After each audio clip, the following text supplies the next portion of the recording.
ایک دوست نے سوال کیا تھا تو میں تو کوئی تسلی بخش جواب نہیں دے سکا. اچھا تو کوئی ہوشیار ہیں آپ کی نہیں دے سکے، بتائیے. وہ کہتے سفر میں جو دوسری نمازوں کی سنتیں تو معاف ہو جاتی ہیں، تو فجر کی کیوں نہیں معاف ہوئی؟ اس میں کیا حکمت ہے؟ فجر کی سنت جو ہے اس کا تعلق دراصل نماز دن کے شروع ہونے سے تعلق ہے، آغاز ہے اس کا، اور اس آغاز کا مضمون تقاضا کرتا ہے کہ اس کو جس حد تک ممکن ہے پورے بھرپور ایسا ناشتہ دیا جائے جو دن پر کام آئے.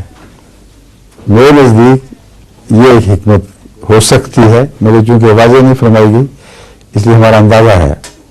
میں تو اس کو اسی رنگ میں لیتا ہوں کہ صبح کی عبادت کے بعد پھر آگے انقطاع بھی ہے لمبا، اس لیے اس کو نظر انداز نہ کرو، سمجھ گئے؟ اور پھر صبح کی نماز ہوتی بھی بہت چھوٹی ہے، پہلے ہی 2 وقت ہیں صرف.